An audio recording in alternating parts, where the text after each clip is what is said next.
ఇకపై ఇథనాల్తో నడిచే వాహనాలు రోడ్లపై పరుగులు తీయనున్నాయి.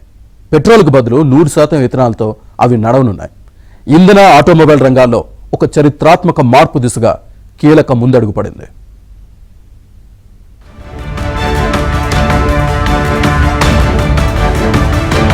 ఇంధన ఆటోమొబైల్ రంగాల్లో ఒక చరిత్రాత్మక మార్పు దిశగా కీలక ముందడుగు పడింది.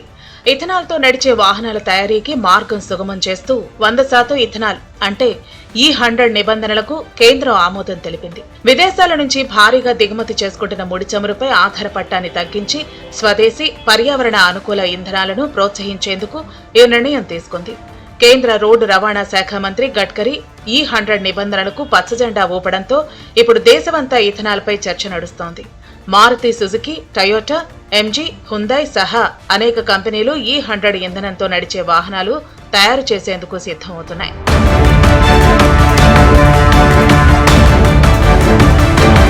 E100 అంటే 100% ఇథనాల్తో కూడిన ఇంధనం. దీనిలో సాంప్రదాయ పెట్రోల్ ఉండదు.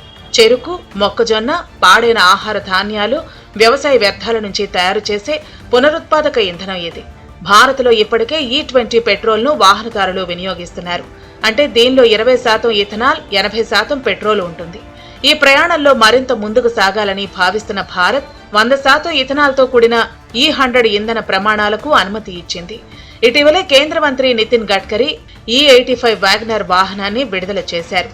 అంటే 85% ఇథనాల్, 20% పెట్రోల్తో కూడిన వాహనం అన్నమాట. ఇకపై 100% ఇథనాల్తో నడిచే వాహనాలు రానున్నాయి.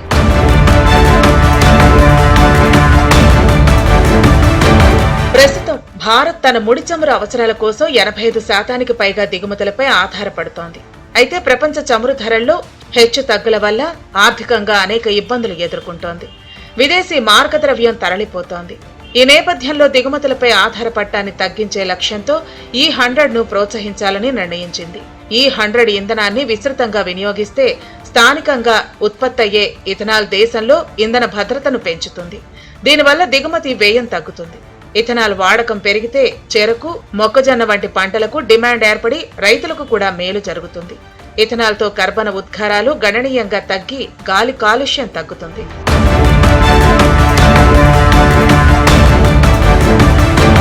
E100 ఇంధనం పెట్రోల్ స్థానాన్ని భర్తీ చేయగలదా అంటే భారతీయ మార్కెట్లో ఇది ఇప్పటికిప్పుడు సాధ్యం కాదు.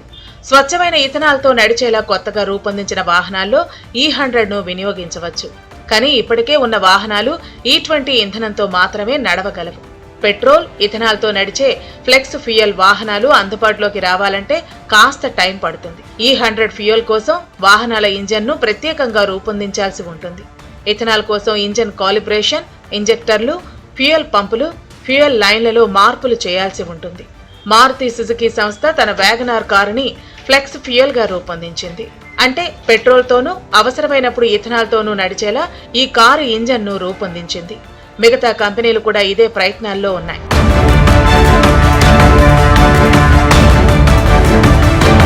పెట్రోల్తో పోలిస్తే ఇథనాల్కు తక్కువ శక్తి ఉంటుంది.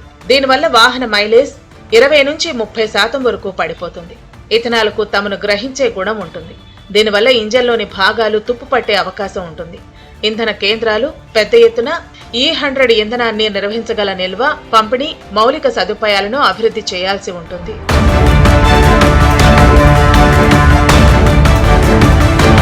భారతదేశానికి స్వంతంగా చమురు నిల్వలు చాలా తక్కువగా ఉన్నాయి. అందుకే మన దేశం తన మొత్తం ముడి చమురు అవసరాలలో దాదాపు 85% నుండి 90% వరకు విదేశీ దిగుమతులపైనే ఆధారపడుతోంది. 40కి పైగా దేశాల నుంచి మనం ముడి చమురు కొనుగోలు చేస్తున్నాం. ఇందుకోసం ఏడాదికి $150 బిలియన్ విదేశాలకు ఇవ్వాల్సి వస్తోంది.